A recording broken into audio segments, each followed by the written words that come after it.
Boa noite, família! Ai, que delícia! Se você caiu aqui de paraquedas, eu vou parar de insistir com isso. Cleclis já falou assim, Pretinho, muda o texto, Pretinho. Então, já era pra você estar escrito aqui, pelo amor de Deus. Mas antes desse episódio começar, do Thales Tranquilo, a gente tem aqui Daniela Firme. Cleclito, o som tá gostoso, hein? É contigo, nega. Em 3, 2...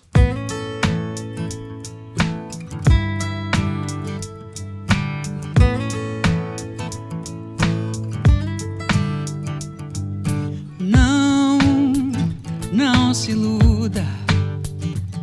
O tempo é 1 turbilhão e se você não nada, afunda. Não tem saída. O seu medo não faz o relógio parar a corrida. A vida passa e você fica esperando pelo tempo. O tempo passa e você fica esperando pela vida. Vida é agora. A vida é agora. A vida é agora. A vida é agora.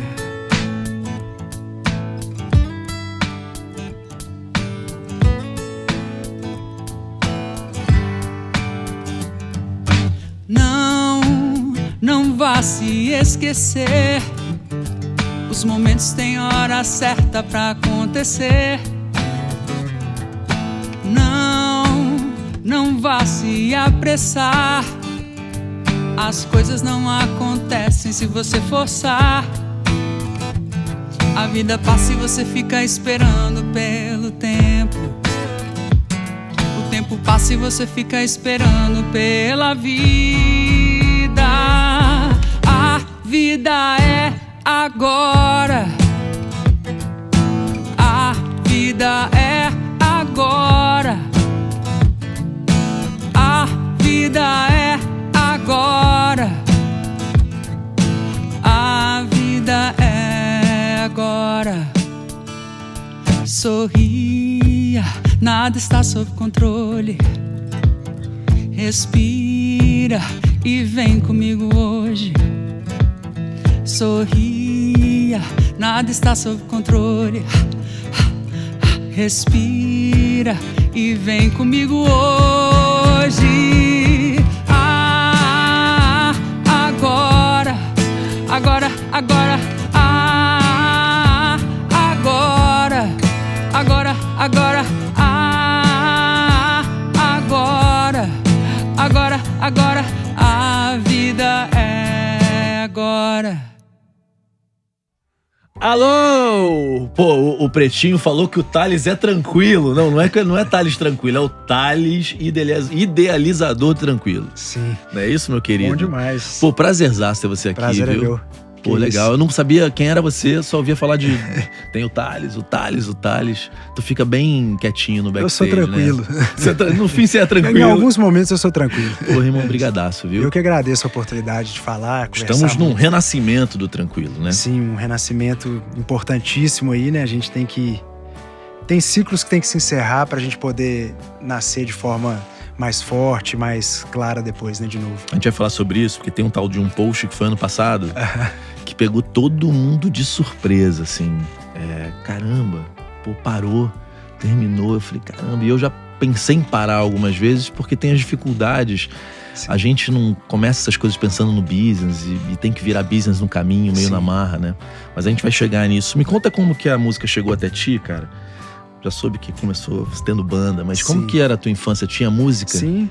Cara, meus pais escutam muita música. Meu pai sempre foi muito do rock, né? Pink Floyd pra caramba, George Harrison. Acho que ele ainda tem esses vinis lá. E adorava. Eu lembro domingos, assim, sempre de ouvir muita música alta, assim, sabe? De som bom, né? Que eu acho que Pioneer, não lembro e tal. E, putz, eu sempre gostei. E tinha um violão parado lá em casa, que um ex-namorado da minha mãe tinha dado pra ela.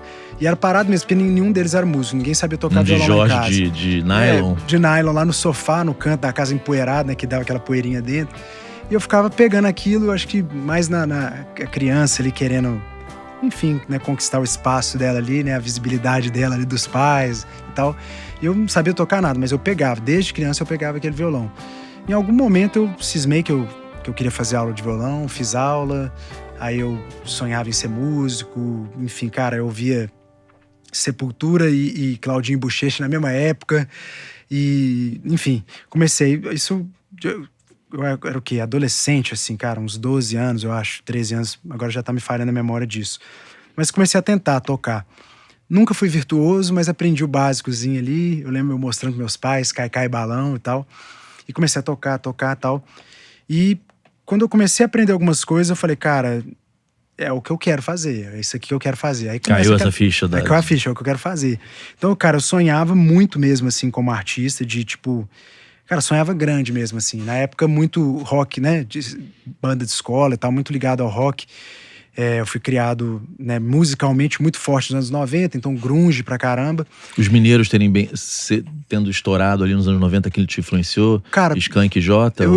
Sim, o Skank mais. Eu lembro que a gente ganhava disco, né? Naquela época que adolescente trocava disco em festa de aniversário e tal.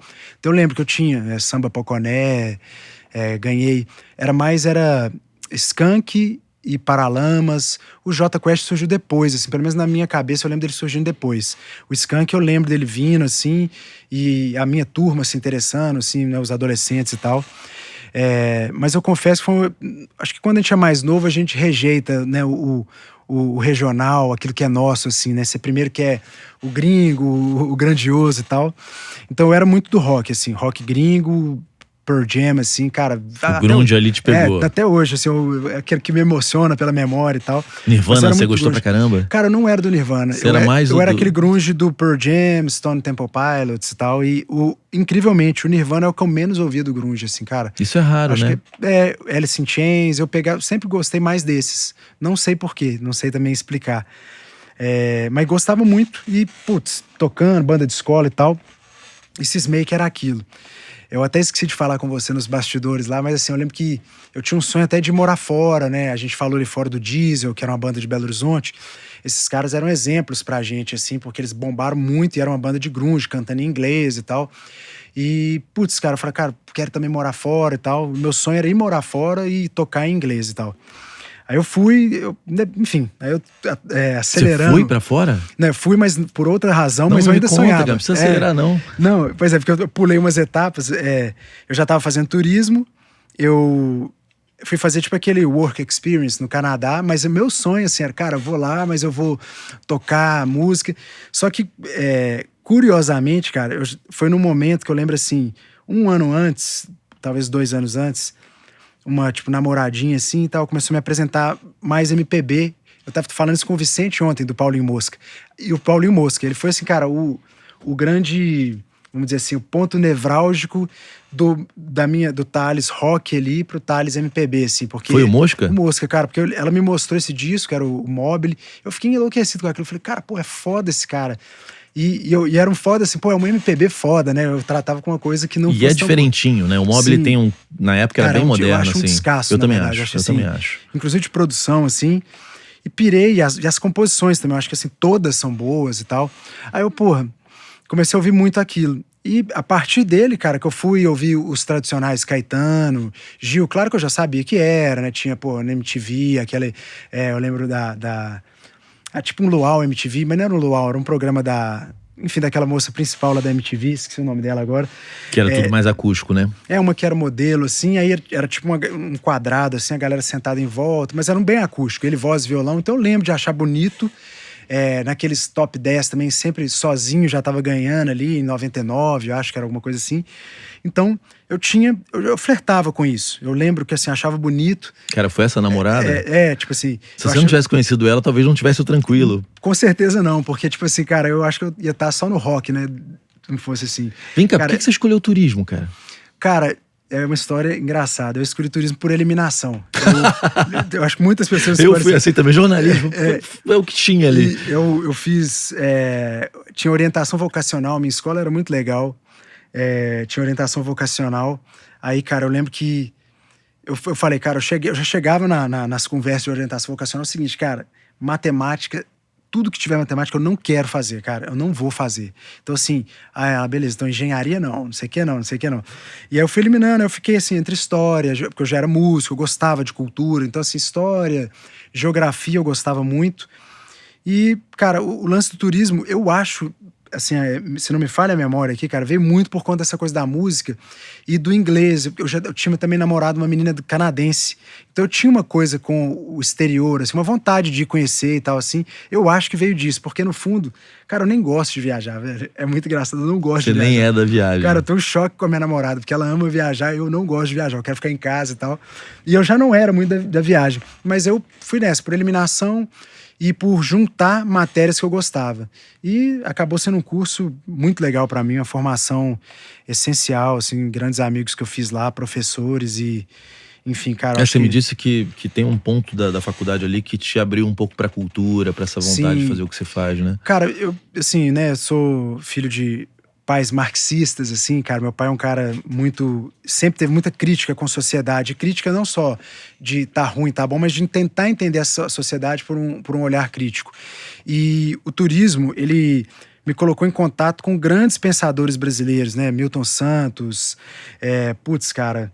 depois eu fui estudar até gringo também, Stuart Hall, enfim, temas como gentrificação, a formação do povo brasileiro mesmo ali. Então, cara, enfim, né, são grandes, assim, muitos autores importantes que pautaram minha vida, assim.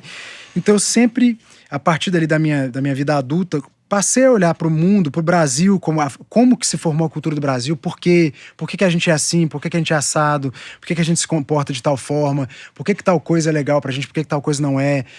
A questão da desigualdade, como que isso gerou em termos de mistura, como que... O Milton Santos, cara, lembrando, assim, ele tem um conceito que é a rugosidade, assim, que é muito legal, que ele estava ali, né, no auge do contexto da globalização, era um tema, assim, importante. E ele falava disso do brasileiro, assim, da latinidade, que a gente tem rugosidades que impediam a globalização de operar exatamente como ela é, que é o jeitinho brasileiro sem o lado pejorativo. É o brasileiro. Nós temos dificuldades de lidar com alguma coisa, facilidade com outras, e isso ia formando o povo brasileiro. E esses temas sempre me interessaram muito, assim. E no turismo eles ficaram muito fortes, assim. Então eu sempre fui um cara de tipo, cara, por que é assim? Por que as pessoas se comportam desse jeito? Eu acho que eu comecei ali a me importar mais com o comportamento das pessoas em relação às coisas. E como músico, o comportamento das pessoas em relação à música. Cara, a música tem que ser animada, né? Que eu tava brincando ali fora. O Brasil tem essa coisa de ser festivo. Será que sem ser festivo funciona? E eu lembro, meu próprio pai mesmo ficava me cobrando, você tem que fazer umas músicas mais animadas. Ele falava? Ele falava, você tem que fazer umas músicas mais animadas. E eu tipo assim, já curtindo muito Caetano ali, Paulinho Mosca, que são caras introspectivos, né? A música deles, assim, no geral. Então, eu gostava das mais introspectivas deles. Então, eu tava sempre nessa onda, meu pai, mas tem que ter uma música mais animada. E aí foi fazendo essa conexão do Teu pai te apoiou, assim, quando você começou a pensar em fazer música? Bicho, meus pais, assim, algumas pessoas falam assim, eu acertei na loteria dos pais, assim, cara. Eu sou realmente muito grato com eles, assim, tipo... Bicho, e não é no sentido de mimado, não, sacou? Tipo assim, que eles sempre me cobraram retidão, sempre me cobraram consistência, mas eles me deixaram escolher o que eu quisesse fazer. Qual é o nome do sacou? teu pai? Heleno e Rosana. E a Rosana trabalha com o quê? Minha mãe, ela é educadora, agora já tá aposentada, né? E meu pai é economista. Pô, uma belíssima combinação em casa, assim, né? Das humanas com a coisa. E ele sabia que você não queria fazer nada que tivesse matemática. Sim, não, cara, ele é impaciente pra ensinar também. Eu tentava aprender matemática, economia com ele. Não, porque eu fiz economia, também uma parte na faculdade, algumas matérias. É só ele, assim, não tem paciência nenhuma pra explicar. Mas... Não, isso acabou, no papo que a gente vai ter aqui... Talvez se eu tivesse feito economia, te ajudaria nesse processo aqui, né? Do negócio crescendo. Né? No business aí seria interessante, cara.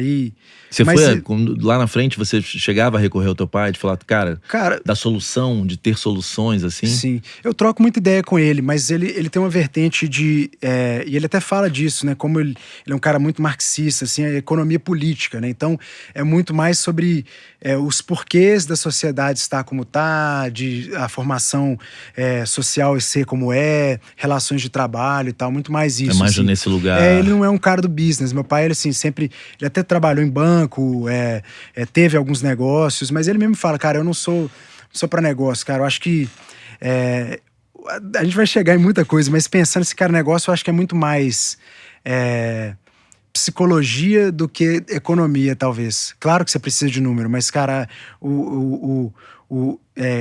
desenvolver negócios, sustentar negócios com consistência, com desafios, é uma coisa muito. Acho que é um desafio muito mais emocional do que de uma matemática financeira meramente. Né, eu acho que a própria arte é coisa de lidar com a frustração, né? O tempo dos nossos sonhos, ele é muito mais rápido do que a capacidade que a gente tem de fazer aquilo acontecer, né?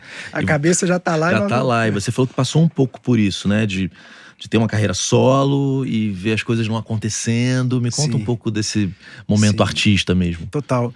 Cara, eu, né, como eu falei pra você no início, eu sempre fui um cara muito sonhador, assim. Então, tipo, bicho, eu acreditava que eu iria muito longe como artista. Acreditava mesmo. Você fala, pô, cara, eu quero ser muito foda. E eu tinha essas referências. Eu queria ser o Paulinho Mosca. Depois eu queria ser o Caetano. Pô, eu vi o Caetano fazendo, sabe, entrevistas. Eu falava, cara, esse cara é inteligente demais. Capacidade dele de articular arte com política, com momentos históricos. Pô, eu acho aquilo muito bonito, assim. Então eu queria ser isso, assim. Claramente não consegui isso aí, mas tá tudo certo. E, cara, então foi isso, sonhei bastante, assim. E aí eu fui saindo dessa coisa mais adolescente, juvenil, ali de banda, de putz, né, de um sonho de morar na van nos Estados Unidos e tal, pra uma coisa um pouco mais consistente, mas ainda assim muito sonhadora. Aí é o momento que eu começo a transitar mais pra MPB, beber nessas fontes que eu falei. Aí, assim, cara, na faculdade também, né, velho? Tipo, faculdade a gente tem muito contato. Eu acho que é um momento que quase todo mundo passa a ter mais contato com música brasileira, com cultura brasileira. Alguns amigos tocando e tal. Eu falei, pô, acho que essa é a minha onda. E aí eu tive bandas, cara. Tive bandas de rock antes, mas depois eu tive bandas, né? Eu falei com você da Fase Rosa, com meus amigos. Começou com um amigo de faculdade, o Rodrigo. Depois passaram várias pessoas. E banda também é uma experiência complexa, né? Cara, muito complexa, muito complexa. Cara, tem que ser com amizade, né? Tipo assim, eu acho que é impossível você ter uma banda. Banda não é igual um negócio, né? Você pode eventualmente ter com uma pessoa que não é sua amiga, né? Cara, banda a gente vê, né, os caras mais velhos que eu não tô mais novo também não, mas a galera briga, a galera tem diferença. É difícil, cara, porque é um casamento real. E é um casamento de pessoas, em geral, muito jovens, né? A maioria das bandas começa com a galera muito jovem. Acho que dão certo, eu acho que começam... Porque quando um já tem que trabalhar, o outro tem um filho, nunca mais vai ter uma banda. São momentos de vida e visões de mundo muito diferentes. Já nem é possível se conectar, né? Tanto que as bandas são na média de classe média alta, né? Sim. Tipo, porque tem que porque ter... leva um tempo, tem que ser pessoas que não têm, né? Uma pressa, uma necessidade ali de... O rock nacional foi muito de classe média alta e elite, né? Sim. Uma outra exceção, assim. Sim. A música, assim, né, cara? A figura, assim, a pessoa pobre que trabalha com música é um guerreiraço, né? O cara de classe média já é um guerreirinho. O cara que não tem recurso ali pra poder ajudá-lo, cara, é um guerreiraço, porque... Enfim, a gente sabe a dificuldade que é. Só a coisa da compra dos instrumentos já é uma coisa que elimina a grande maioria dos brasileiros, né? Sim, já impossibilita, né? Impossibilita de querer aquilo. De querer sonhar em eventualmente ser aquilo ali, né, cara? Mas é isso, cara. Então eu tive, banda, depois tentei projeto solo, sonhei alto, dei com a cara na porta em todos esses projetos, mas nisso aí tinha uma coisa que eu acho legal desse Thales que ficou assim, cara, que é uma consistência. Eu até brinco com meu pai, assim, recentemente, que ele tem uma impressão, acho que ele tinha uma impressão minha há pouco tempo atrás, que eu abandonava as coisas, né? É uma coisa de pai. Eu falei, pai, você não tá olhando muito bem para as coisas, não, cara. Tem 20 anos que eu tento ser músico. Tipo assim, eu tava com, sei lá, 35. Eu só tento isso. Não tô tentando mais nada, cara. Não tô tentando ser bombeiro, médico. E ele falou o quê quando você falou isso? Aí falou, cara, realmente, pensando por esse lado, você tá bem, bem consistente. Então foi isso, cara. Na verdade, é doido, porque essa luta aqui, ela é meio ingrata, né, cara? Só que o que eu acho muito foda, e eu acredito que isso é o que acontece mesmo, quando as coisas acontecem direito, é que você acabou criando uma solução pra uma dor que ninguém consegue resolver, que é como que um músico tem acesso a pessoas interessadas em ouvir um trabalho novo, né? Sim. Não tem mais isso, cara. Sim. Não sei como tá BH, mas no Rio, se eu tiver um artista novo, É muito difícil, cara. não tem pessoa, não tem casas que o público vá confiando na curadoria. Sim. Quando eu era moleque, você ia assistir uma banda nova na casa tal. E você teve essa dificuldade, né? Sim, Que é como fazer uma audiência, como colocar tua arte na frente de pessoas que não sejam os Sim. amigos. exato. Me conta a história do dia que você foi tocar em São Sim. Paulo e só tinham 16 pessoas. Pois é, cara. Acabou que eu não cheguei justamente na parte final, né? Então, como artista, eu tentei muitas coisas, fui experimentando algumas frustrações, alguns sonhos legais também, alguns flertes muito legais, né? A ideia do palco, o ego agradece, é gostoso, né, cara? Tipo assim, enfim, eu senti que você pode transformar ali alguém, tocar alguém com a mensagem, é uma vontade muito grande de falar para as pessoas o que você pensa ali, mas chega nesse ponto aí que eu falei, cara, eu comecei a enfrentar algumas frustrações como artista, da minha trajetória mesmo, do resultado da minha arte. E eu lembro dessa vez eu fui tocar em São Paulo, banda no carro, os amigos, que, enfim, sou muito grato a essa galera que é aquela coisa, não é só o pai que tem que dar o sustento, os amigos têm que tocar, tem que topar fazer ali com você. E os caras, né, foram dentro do carro, BH, São Paulo, eu já meio sem voz, chego lá em São Paulo, fiquei, eu acho, na casa, eu acho, dando uma descansada, enquanto a galera foi passar som, porque minha voz estava ruim mesmo, e eu fui dirigindo, né, indo por cima.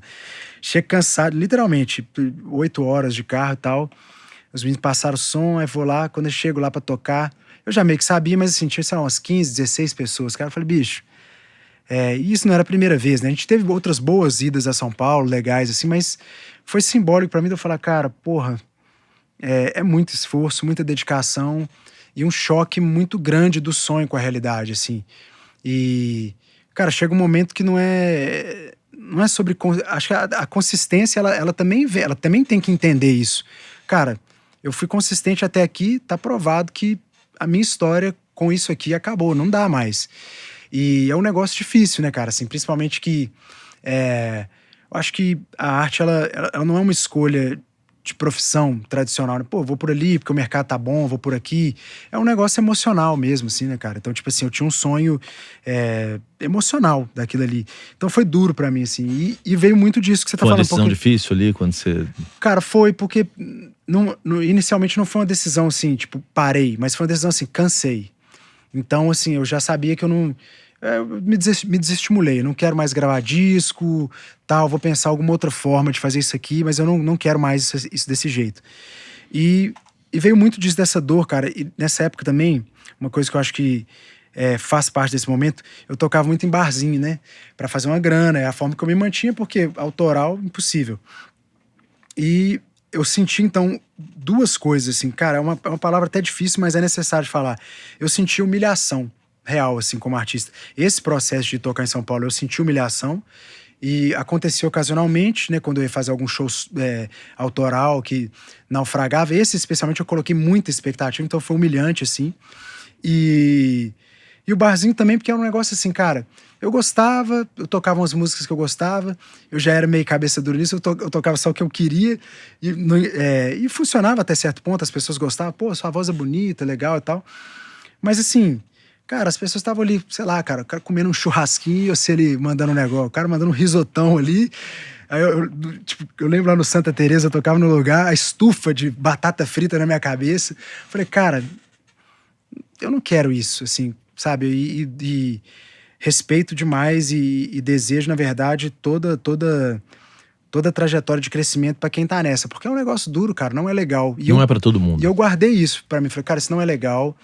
E não só isso, toda a história, né? De, pô, vem ver meu show, amigo, né? Vamos lá, vai lá no meu show, insistindo com todo mundo. Eu sempre fui um cara muito insistente, coisa que eu tô aprendendo hoje em dia a não ser tanto. Eu aí cheguei num ponto que eu falei, cara, pô, eu só insisto com os outros. O negócio não tá rolando. Eu acho que eu tenho um bom disco, eu acho que eu tenho um bom trabalho, mas, cara, não pegou, tudo certo. E aí eu tive que lidar com isso.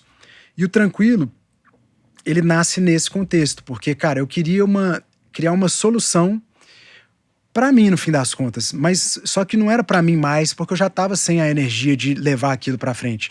Era pra os outros tales que eu enxergava ali, né, ao meu redor. Inicialmente eu até tentei um flerte com o meu trabalho, assim. Eu te contei que antes do Tranquilo ter o formato, que virou até o formato tradicional dele, que muitas pessoas conheceram, eu tentei ele surgiu, na verdade, no momento que eu convidava outros artistas pra dividir um show meu. O cara fazia o show dele, eu fazia o meu. Aí, pô, Geninha, né, de BH, fazia o show dela, eu fazia o meu. Aí a gente misturava, no fim, cantava alguma coisa junto. E o Tranquilo nasceu assim. O embrião dele, já chamava Isso Tranquilo. já na tua casa? Não, isso foi num lugar que era muito legal em Belo Horizonte, chamava Benfeitoria. Ah, eu lembro. Na Sapucaí ali e tal, cara, muito legal. E eu peguei um mês lá, foi um negócio assim, peguei um mês, aí a cada semana eu convidava um artista, era uma forma de eu construir, mas eu já tinha essa visão de cena, essa visão de cultura como um coletivo que vinha lá do turismo, essa que é a lógica que faz sentido.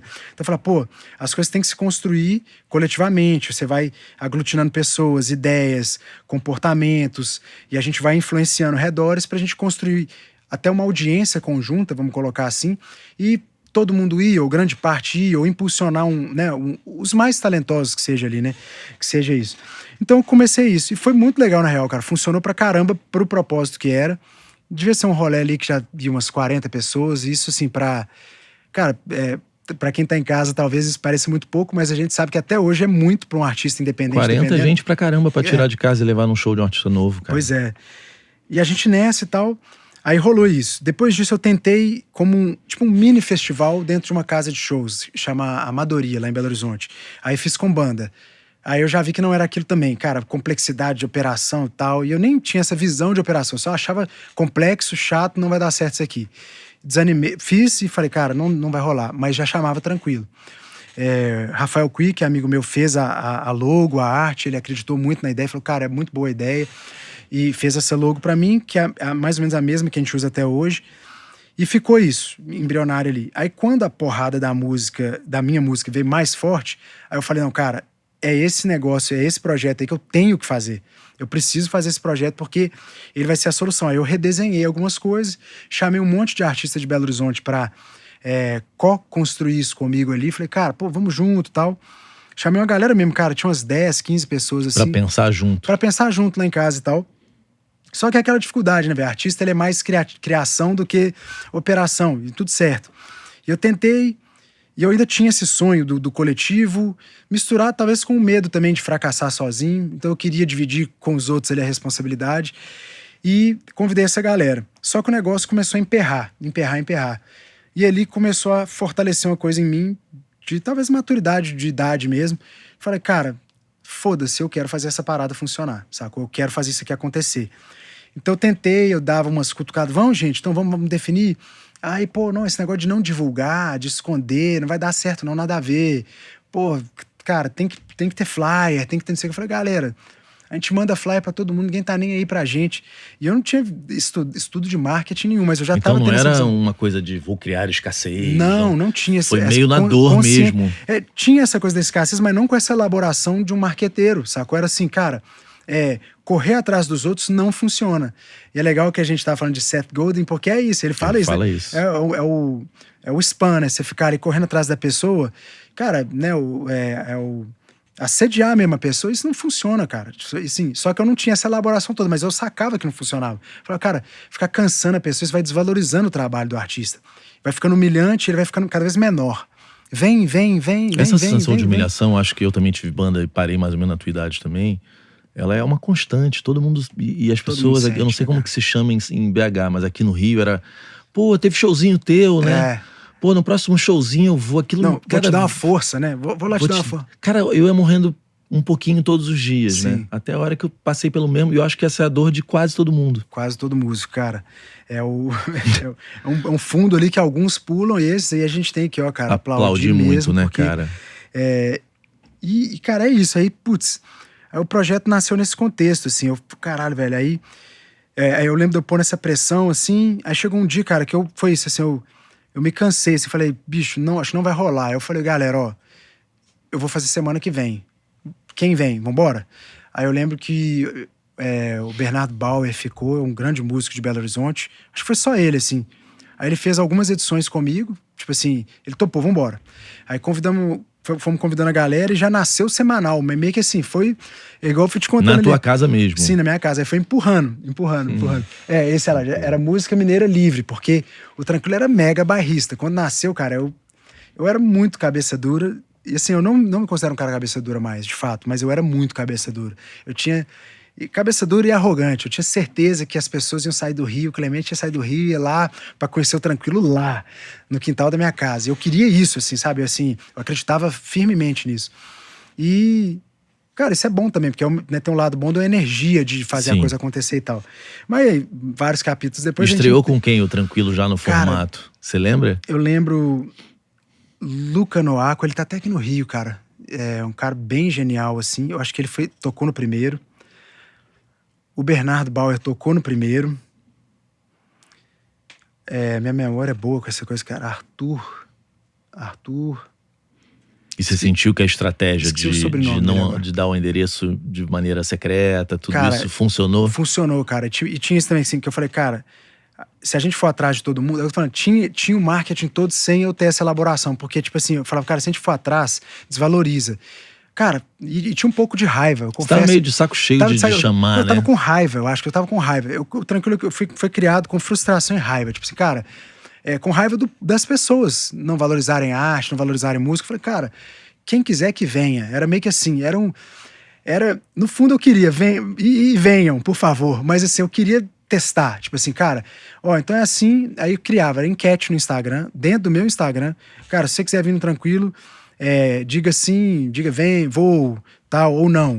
Aí a galera, pô, curioso, sim. Aí eu ia lá e mandava o endereço pro cara. No início não tinha nada, eu ia um por um, escrevendo a mensagem na hora. Aí o volume foi aumentando, que é o que eu fui te falando. Aí, o Tranquilo foi sendo empurrado para ser um negócio por obrigação, porque ele cresceu, porque a ideia era legal, assim, isso é muito massa. Mas ele nasceu assim, cara, tipo, por que era assim? Fala, cara, porque eu tô cansado de ir atrás dos outros. Vamos ver quem quer vir. E aí as pessoas vêm. O modelo de negócio, entre aspas, porque não era um negócio, sim. Ele era já preço sugerido. Você vendia bebida, mas... Cara, nem vendia bebida. A primeira era assim, as pessoas chegaram e elas, pô, que do caralho a ideia, meio festa em casa. E aí, o que tem pra beber? Não tem nada não. Mas como assim, cara, não tem nada? Eu quero... sei lá, me vende um vinho seu. Eu falei, beleza, eu vendi meu vinho. Tinha uma caixa de cerveja, então vende ela. Aí acabou. Maravilha. Aí eu fui no supermercado, e como eram muitos amigos, falava, segura a porta, então aí que eu vou lá. Aí o cara apresentava lá, eu corri lá no supermercado, era perto da minha casa, voltava com 2 caixas no ombro e punha lá. Aí vendeu, aí galera, tem que ter cerveja, semana que vem já fica esperto. Aí eu fui lá, peguei, aí ele começou a virar um sistema naturalmente, cara, por necessidade. Tipo assim, é um negócio muito rústico, é muito engraçado. Esse cara, ele nasceu um negócio primitivo, assim. As pessoas precisam beber, então vai ter que ter bebida. As pessoas precisam, sei lá, ir no banheiro, então vão usar o meu banheiro. As pessoas vão querer comer. Aí eu chamei um amigo pra fazer uma galinhada, o Luquita lá, amigaço meu. Cara, nasceu assim, desse muito jeito. roots, cara. Cara, tipo, na necessidade, alguém pedia, aí eu sacava. Porque é isso, eu queria fazer. Então, assim, quando eu decidi na semana anterior, eu só decidi que eu vou fazer. Nunca tinha feito evento, assim, como produtor. Não sou produtor, nunca fui. O primeiro, então, você foi ali, comprou uma cerveja. No segundo, você já botou na tua geladeira. Botei na geladeira, aí a geladeira não cabia. No terceiro, no quarto, eu comprei isopor. Esse isopor durou até ano passado. Aí tinha a lógica do isopor. Aí era na confiança. Você também sempre confiou. A pessoa pegava e ela mesmo pagava. Sim, e colocava num potinho, dinheiro mesmo. Hoje em dia a gente nem vê dinheiro. Qual o nível de, digamos, de honestidade? Cara, você acha que alguém pegava e não pagava? Cara, desde o início, isso é uma coisa... é triste, mas assim, hoje não sofro com isso, mas é triste no sentido que assim, porque muitas pessoas me perguntam, cara, parou de funcionar porque saiu do seu círculo, né? Aí eu falo, cara, na verdade, nunca funcionou 100%. Só expandiu um problema que é da humanidade, né, sacou? Então, assim, cara, tinha gente que se vangloriava de não pagar, sacou? Eu lembro disso, assim. A coisa da esperteza, de pessoa né? me falar mesmo, cara, não, velho. E desde o início já tinha tantos que queriam ajudar, como que eram contra. Cara, faço não, velho, faço não. Como assim você vai confiar, velho? Aí, pô, fulano tá falando que não paga e tal. Então, assim, desde o inicinho, a conta já não batia. O problema só foi aumentando, foi né? só aumentando. Mas era isso, cara, era um negócio... E o sugerido, as pessoas, na média, dava quanto, por exemplo? Cara, baixíssimo. Eu não lembro quanto que a gente sugeria no início. Eu acho que era totalmente livre, tem isso também. Era tipo, cara, quanto você quiser. E, cara, do inicinho eu não vou lembrar, mas eu sei que, assim, na parte funcional do projeto, quando ele já estava estruturado, já tinha um sistema ali, cara, a gente nunca passou de 15, 20 reais em média, assim. E, cara, pra ver desde os artistas que estão começando, como gente consolidada. Então, não é bem essa lógica. Talvez seja uma coisa da gente se discutir como sociedade. Ou seja, o valor que a gente estiver dá pra arte. começando, esse não é um modelo aconselhável de fazer no Brasil, né? Cara, Assim, porque você passou por toda essa experiência pra chegar nessa constatação, né? eu não sei se eu não recomendaria, é engraçado, porque Talvez cara, também só virou tranquilo porque começou cara, assim. tipo né? assim, e não foi pensado. Hoje não foi pensado, tipo, eu vou usar isso como uma estratégia de marketing, aí eu vou tomar rombo durante 3 anos e depois de 3 anos minha marca vai estar muito forte. Não foi pensado assim, mas em parte ajudou, porque o projeto ele era cheio de excentricidades ali, que eu acho que eu era muito mais cara, eu não, no fundo, eu tava ferido pela arte, mas eu não queria deixar de ser artista. Então acho que o Tranquilo ele tinha não era uma produção séria no sentido de business, era uma produção artística. Eu queria ter umas coisas ali porque eu queria. Não, e pelo saca? que você contou do teu pai também, tem um pouco dele na Sim. maneira como você idealizou isso, Sim, né? cara, É tem. meio coletivo, é democrático, é Sim. acessível. Sim. Tem esse sonho de casa, né, cara? Tipo assim, né, uma família muito, muito progressista. Então, sempre fui criado nesse ambiente e fui alargando meus ambientes dentro dessa visão também, que é uma visão, eu acho, muito necessária. No entanto, é um tipo de visão também que a gente precisa combater ela com outras visões para que a gente possa desenvolver as nossas ideias também, né? Então, assim, mas tinha, assim, isso, cara. Eu vou falar uma coisa muito bonita, mas irracional mesmo, assim. E eu acho que ela poderia ser bonita e mais racional. Mas, cara, eu acho que, como eu coloquei, eu acho que era muito mais eu ainda tava ali pensando como artista. Como talvez hoje, em alguns momentos, eu ainda pense como artista. Tem amigos, parceiros que falam isso, cara, você é artista, velho, ainda. Dentro de você tem um artista. Então Mas tinha muito que isso. bom, eu acho. Que bom, sim. Eu acho que... não, mas eles falam assim, não é pejorativo, assim, cara, você tem que entender que você tem uma visão muito de artista e às vezes equilibrar com outras pessoas que não são nada artista para poder fazer o projeto girar melhor e tal. Esse embate entre o marxista e como que faz ganhar dinheiro é um embate, eu acho, na nossa cultura, duro. é uma dicotomia, né? Eu acho que no Brasil a gente tem esse conflito. Tem um conflito muito grande, cara, tipo... Cara, muito grande, e ele dentro da gente, sacou? Porque você se sente culpado, às vezes, de fazer uma coisa funcionar. Putz, se eu cobrar do cliente, será que faz sentido? Porque, nossa, a arte deveria ser assim. E você começa a confundir, né, papo? Igual a gente tava falando ali, putz, o que é papel do Estado? O que é papel, responsabilidade como indivíduo? O que é responsabilidade de um coletivo, de um grupo? E a gente embaralha isso tudo, que é uma sociedade confusa mesmo, e que é bonito também assim, mas aí é a hora de sair do artista um pouquinho e falar, gente, beleza, isso é muito bonito, essa discussão, mas vamos tentar separar um pouquinho e ver de quem é a responsabilidade do quê, o que é sustentável para quem, senão daqui a pouco a gente tá cobrando coisas erradas dos atores errados dentro de um ecossistema, assim, né? Então acho que esse é um cuidado que a gente tem que ter. Você, nessas edições iniciais, em que momento dá uma crescida que você fala assim, caramba, isso aqui eu acho que tá dando certo? Sim. Ou tem um caminho? Sim. Cara, tiveram alguns marcos, assim, né? O projeto, ele sempre teve um crescimento natural, assim, que, cara, a ideia deu muito certo. Ganhou um hype muito rápido, né? Não vou contar tudo não, pra depois ninguém ficar usando isso aí, né, cara? Mas, assim, não tem como, né? Assim, cara, o boca a boca do Tranquilo é o negócio dele, assim, sacou? Tipo assim... Nossa, que legal, onde tá acontecendo isso? Me manda, me fala. Fala, o negócio vai crescendo. Então, assim, a curva de crescimento dele é muito bonita, é muito legal, assim. Sobretudo esse modelo tradicional dele, né, como foi em Belo Horizonte, como a gente implementou depois em São Paulo, de um evento semanal, né? Essa recorrência, essa história é muito legal. Porque as pessoas vão contando uma pra outra. Então, cara, muito rápido deu a sensação de que tava dando certo. Muito rápido. Quanto tempo? Cara, tipo, acho que com 3, porque ele sempre foi crescente, entendeu? Começou com 40, na semana seguinte tinha 50. Aí na outra tinha 70. Aí na outra tinha 80. Aí dava umas variadas, é claro, chovia, não sei o que, a gente enfrentava tudo. E essa consistência era mais legal. Cara, não importa, choveu, não choveu, nós vamos fazer, vai pra dentro de casa. Era no quintal. Aí chovia, era dentro de casa, ficava todo mundo grudadinho, sujava a casa toda e tal. Então, assim, ele foi crescendo, 70, 80, aí não cabia lá em casa. Aí a história, o policial ia lá toda semana. Putz, cara, esse barulho aí, esse som. Aí eu, pô, não, cara, é só um encontro. Aí daí a pouco eu comecei a falar que era meu aniversário. Aí o cara, pô, seu aniversário tá sendo toda semana, velho. Então você tem que arrumar uma solução pra isso aí, bicho. Não dá, sacou? Tipo, fiscal tá vindo aí, você vai tomar multa.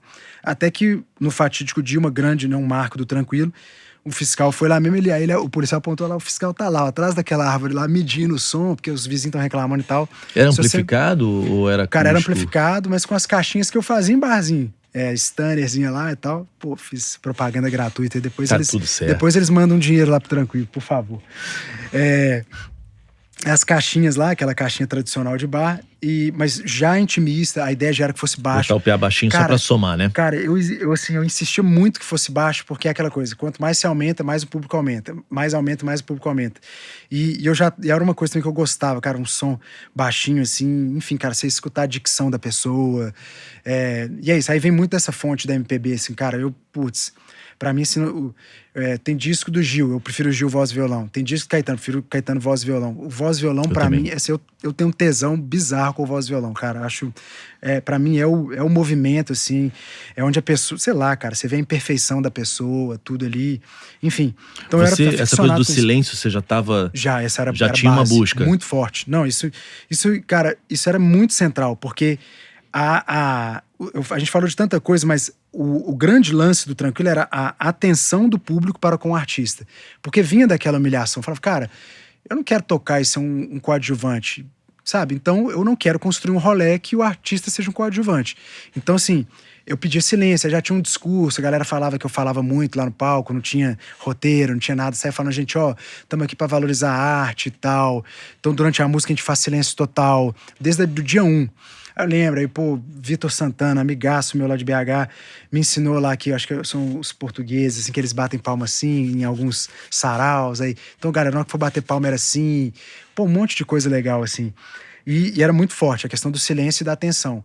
E eu lembro que eu, desde o início, assim, já comecei a pegar um negócio que era assim, cara, quer bater papo? Não tem problema. Então, já tinha uma lógica de que fosse uma coisa muito firme, mas que fosse... não é afetiva, ela fosse generosa no seguinte sentido, tipo, cara, se você não quer ouvir o artista, tá tudo certo, não é uma prisão isso aqui, mas afaste da música, era isso, o contrato vai ali que a gente fazia. Pro quintal, né? Afasta da música, fica lá na cozinha, lá atrás e tal, durante a música, se tá perto, foco no artista, cara. Então, desde o início tinha isso. E em algum momento que rolou o que pode acontecer, que é todo mundo ficar do lado de fora... falando. Porque virou um lugar que você sabe. Eu acho que o legal do Tranquilo é que agora eu não sei como tá, porque cresceu. Mas era assim: eu vou ali, eu vou encontrar gente como eu. Sim. Né? Então talvez pudesse virar um rolê de afiliação, né? De afiliação. O Seth Godin fala muito de afiliação, né? Cara. Ou as pessoas realmente estavam indo pra música. Não, foi essa pergunta é muito massa, cara, porque eu vou lembrando. É engraçado esse papo que tá nisso. Eu vou lembrando o que eu fazia e o que ainda hoje a gente faz. Depois dos intervalos, eu ia buscar as pessoas, porque a galera, ainda mais que minha casa era na porta, assim. Então eu deixava o portão aberto, portãozinho, né, não um portão de carro. Então a galera descia pra fumar, tal, bater papo ali no intervalo. E aí eu ia lá e buscava assim, pô, galera, vai voltar a próxima atração, fazia questão desde o dia 1 pra manter esse lance do foco. Então a galera voltava. E a gente, cara, manteve isso aí até hoje, assim. Eu lembro de talvez... Nesse retorno eu falo, gente, vai começar a próxima atração, vamos lá dar uma atenção, é importante a gente estar aqui para construir. E aí eu lembro de até falar e criar um espaço também, tipo assim, cara, se for para você, se você estiver nessa onda, vamos voltar lá, o fulano vai voltar e vai ser agora. 5 minutinhos ele tá voltando. Aí a galera, não tô indo, voltando. A galera apagava cigarro e ia lá. Criou uma cultura, né? Cultura. A gente criou cultura de escuta, de valorização mesmo, assim, o artista no centro da parada. E eu acho que as pessoas, ao longo desses anos, elas sentem que elas impulsionaram esses artistas de fato.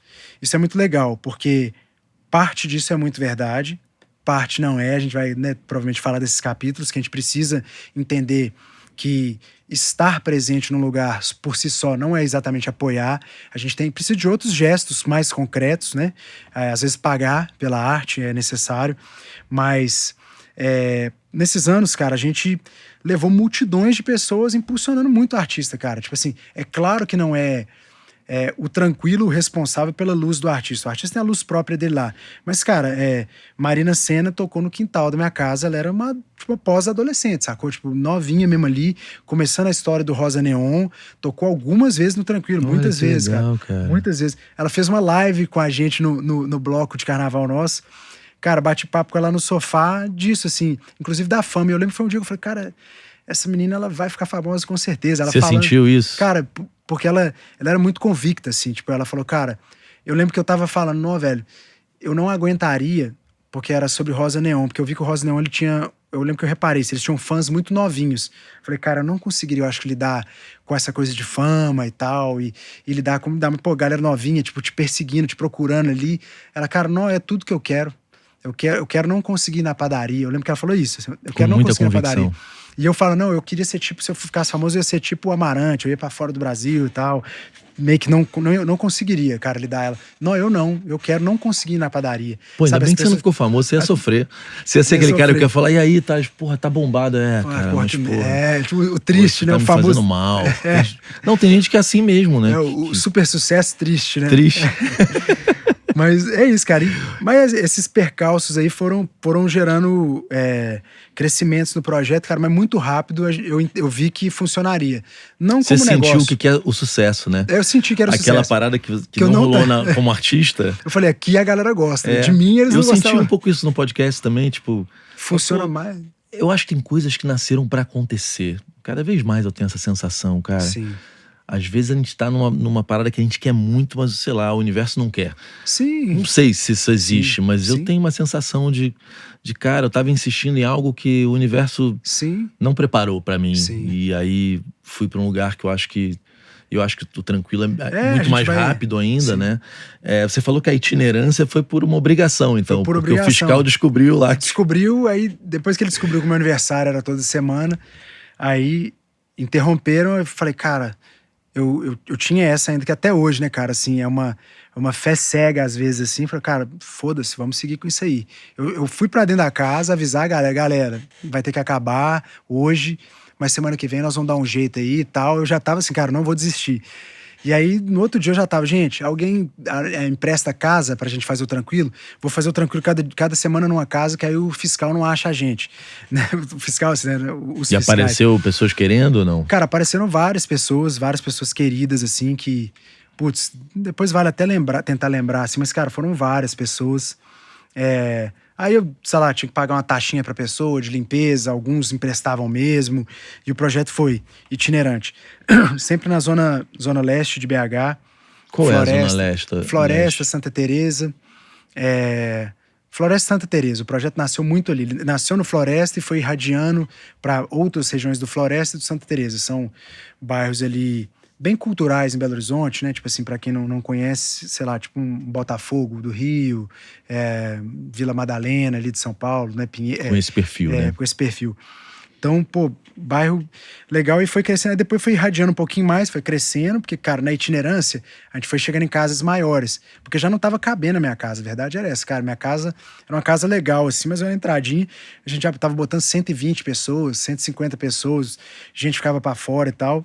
Você já tava com vários isopores de bebida, né? Vários isopores, e galera quebrando os isopor, pisando. Aí nisso, putz, cara... E pagava o quê? Você já botou um sistema de pagar com não, débito? Cara, na época eu acho que era só Pix. Acho que não tinha nem... Talvez eu tinha aquelas maquininhas... Cara, era muito, tipo, não, era roots total. Cara, eu acho que não tinha... Talvez não tinha nem Pix quando começou o Tranquilo. Agora que eu tô lembrando. No início era potinho de dinheiro. As pessoas pegavam o pote e ela pegava o próprio troco. O que o cara assim... sei lá, cerveja é 10, o cara botava 20 e tirava o 10 dele. Pô, que crença bonita no ser humano, né? Mas é isso. Não dá pra dizer que não deu certo. Não, cara, é isso que eu falo, deu certo, cara, porque... Porque muita gente saiu de lá, eu me lembro de me falar nisso. Pô, cara, é muito legal, cara, você vai lá e paga, pega o seu troco. As pessoas saíam meio, cara, esse cara confiou em mim. Sim. Né? Tem e a coisa da comunidade, pertencimento, assim. Talvez se nada disso tivesse acontecido, não teria sido assim. Com certeza, cara, eu acho que assim... É igual você falou, acho que as coisas elas têm que acontecer, né, assim, isso não é romantizando desgraças, não, mas assim, cara, as coisas elas acontecem, cara, é isso, assim, talvez me trouxe ali alguns rombos, mas tocou algumas pessoas, me tocou, eu me senti feliz em realizar em provocar algo nas pessoas ali. Então, cara, acho que é só ganho, na real. Só que para um business, para um negócio, com certeza aquilo era um problema. E fui descobrir depois, mas tudo bem, assim, porque, cara, nessa época eu nem sei se eu queria como um negócio, sacou? Você ainda não tinha essa certeza. Eu não tinha essa clareza, eu queria fazer uma coisa legal, que funcionasse. O meu motivador era funcionar. O que era funcionar? Faturamento, nem sabia disso, saca? Era funcionar. Não tinha a planilha da história toda ainda. Cara, tinha planilha, era assim, eu fazia o fechamento e tinha que fechar com a grana pra mim mínima ali, ou eu não tirar do bolso, pelo menos. E assim, por muitos momentos, cara, eu nem colocava custo de nada, então assim, eu não sabia fechar. Sei lá, aí a casa tava detonada, tinha que trocar, pintar um negócio, e eu não considerava que isso era um custo. Então assim, fui fazendo, cara, porque tinha que funcionar, me dar a sensação de que tava funcionando. Então era, de fato, muito emocional. E foi crescendo, cara. Então eu tive ajuda de alguns amigos e tal. E aí eu lembro uma virada de chave muito grande pra mim. Um cara que, inclusive, eu tenho que mencionar ele, que é o Marquinhos. Até hoje eu ainda troco áudios longos com ele sobre negócio, porque ele era um cara ligado a uma empresa de gestão financeira de BH, né? Uma empresa famosa no Brasil, consultor e tal. E, cara, o cara foi parar no Tranquilo porque ele gostava muito do negócio de um outro amigo meu também, que fazia negócios de propósito e tal. Aí ele falou, bicho, esse negócio é muito legal, cara. Deixa eu te ajudar com algumas coisas. Eu falei, cara, claro. E aí, isso é muito legal, porque nessa época eu percebi uma coisa valiosa, né, nesse Thales tão cabeça dura que eu achava que eu não era tão cabeça dura assim, cara, porque eu, como artista, um cara totalmente progressista, ali chega um cara, o Faria Limer, assim, né? Tipo, com a pastinha dele, Marquinhos, a gente zoava ele muito. Pô, com a pastinha. Ele é bem essa pinta, bem, assim? Cara, com a pastinha, assim, um computadorzinho, ele é de TI e tal. Todo engomadinho. Pô, cara, eu queria te dar umas dicas de negócio. E eu, ao invés de debochar dele, como muitos de nós às vezes faz, é uma verdade, né? Falei, cara, pô, o cara inteligente, vou ouvir ele, velho. E ele falando as coisas, e ele, o cara zero da cultura, zero da arte, entendendo o que eu tava fazendo. Qual foram as primeiras coisas que ele identificou, cara, e te falou, assim, você lembra? Sim, primeira coisa, era um pensamento muito de escala. Ele falou, cara, você faz tudo, velho. Não dá pra você, do tanto que tá arrecadando aí, de repente você tem um ajudante, e aí você pode, por exemplo, focar em apresentar, atrair mais pessoas, assim. Vamos pensar um sisteminha, cara. O que você faz? Era muito assim, o PDCA, né? Tipo assim, processos, assim. Então, cara, o que cada um faz? Melhoria contínua. Então ele fala, aí a primeira coisa foi separar mesmo. O que tem de atividade no projeto? Aí me conta aqui, o que você faz? Aí eu falei, cara, tal horário eu vou, busco gelo. Aí do gelo, busco umas caixinhas de cerveja. Ele, putz, então, velho, talvez você poderia... Não tem uma forma de você otimizar isso. Então, às vezes, pega um distribuidor, não sei o que lá. Aí começaram a surgir essa arte de negócios que eu acho muito bonita também, cara. Eu acho muito legal. Surge um problema e você tenta otimizar ele. E eu comecei a me apaixonar por isso, porque eu acho que eu comecei a deslocar minha energia artista para isso. Resolver desafios de negócio, assim. E foi muito com ele. Ele fez isso totalmente nascer na minha cabeça, cara. Porque ele falava, cara, não tem um jeito mais barato disso acontecer, não tem um jeito disso aqui funcionar melhor. Não, mas é na confiança, cara. Separa, sei lá, e aí o cara mistura tudo no mesmo pote, aí eu separava o pote. Então, assim, daquela ciência básica, as coisas foram nascendo, sistema, então muda isso, melhora aquilo. E se tiver uma maquininha, aí teve Pix, né? Se tiver um Pix, aí o Pix QR Code, imprime, cola em algum lugar. E aí como que confere? Um fechamento mínimo. Então ele foi me dando essa provocação. O Marquinhos nunca foi muito um cara de fazer, assim, de pôr a mão na massa, não, assim, de, vou fazer aqui pra você. Mas ele ia me provocando e me empurrando. E aí, legal, eu fui criando uma relação com ele disso, assim, ele me provocando, cara, ele ficava me dando as cutucadas, não, Thales, não sei o quê. Aí eu trouxe convidei um brother meu, Thales Sotero, meu xará, inclusive. Ele foi um dos primeiros a trabalhar comigo. Aí depois, tá pesado só pro Sotero, vamos ter uma outra pessoa. Aí, cara, será que tem uma produtora? Aí, alguém registrando, que eu fazia tudo, inclusive eu já fazia os videozinhos. Cara, eu nem pensava nessa Instagram, nem tinha essa coisa de influenciador. Até aí não tinha Instagram do Tranquilo? Não tinha Instagram do Tranquilo. Isso é que ano, mais ou menos, quando o Marquinhos começa a te ajudar? Cara, foi bem no primeiro ano. Que eu fiz o embrião em 2017, na verdade. A gente não contabiliza o 17 no Tranquilo como né? Tanto que a gente tá, teoricamente, né, o Tranquilo acabou, voltou, mas assim, se ele tivesse em sequência, seria o 8º ano agora. Mas a gente não conta 17, senão seria o 9º ano.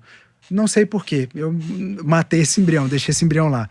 Mas o Marquinhos deve ter aparecido, cara, no final de 2018 ou início de 2019 ali. A pandemia foi em 2020? Acho que foi. Foi 2020. Então foi isso, porque ele ficou um ano, aquele ano antes ali, foi quando ele apareceu e a gente estruturou muito. Cara, o projeto começou a crescer muito. 2019, então foi um ano importantíssimo. Muito importante, porque o projeto estava já na crescente, estruturando, traz gente para te ajudar.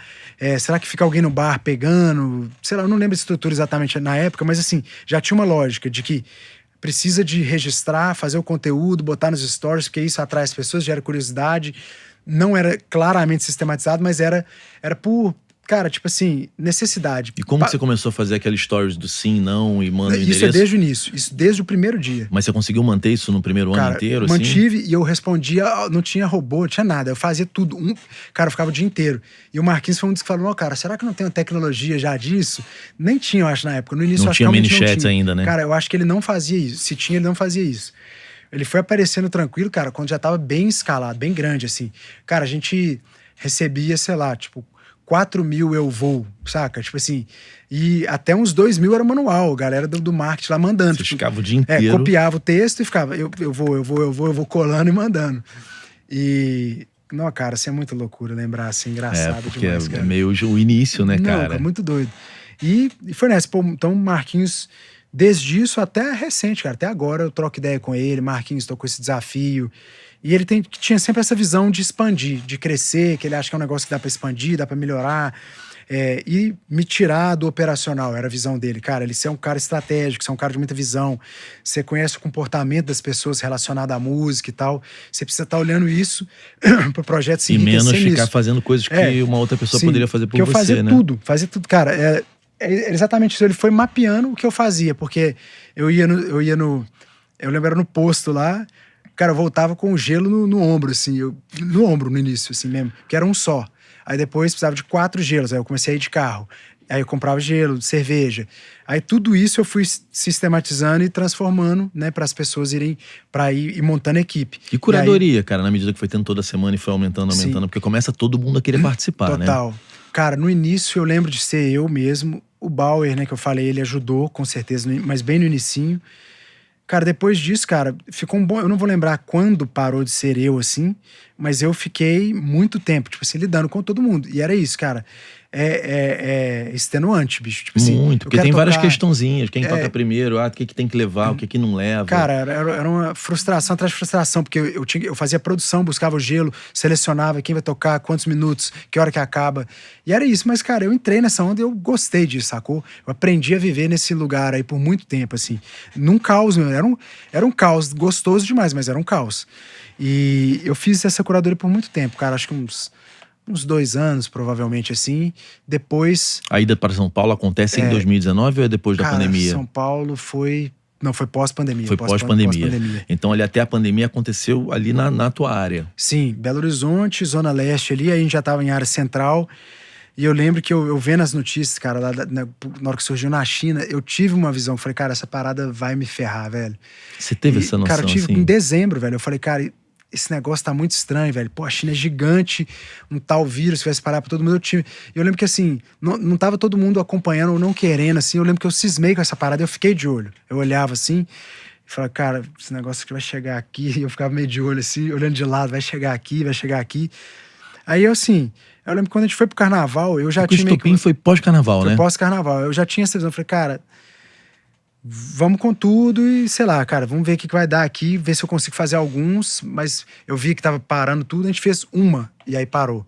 Porque foi pós-carnaval, tranquilo, sempre voltava pós-carnaval.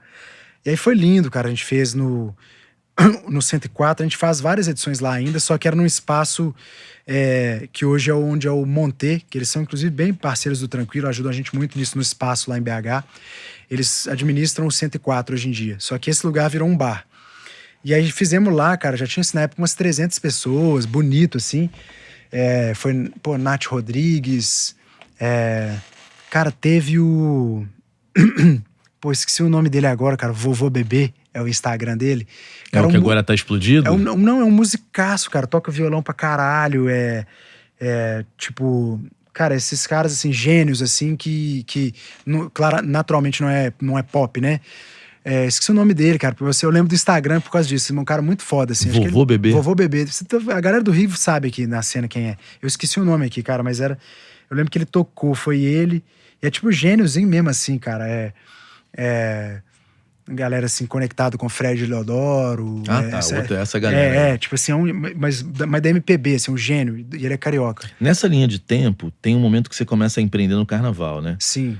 É junto ou é um pouco depois? Cara, o carnaval foi bem antes, mas não era como empreendedor também, não. No início Não? era uma coisa assim, eu criei um bloco com amigos. Tinha, assim, uma visão de tocar, porque eu já tocava era banda, né? A gente tinha a Fase Rosa.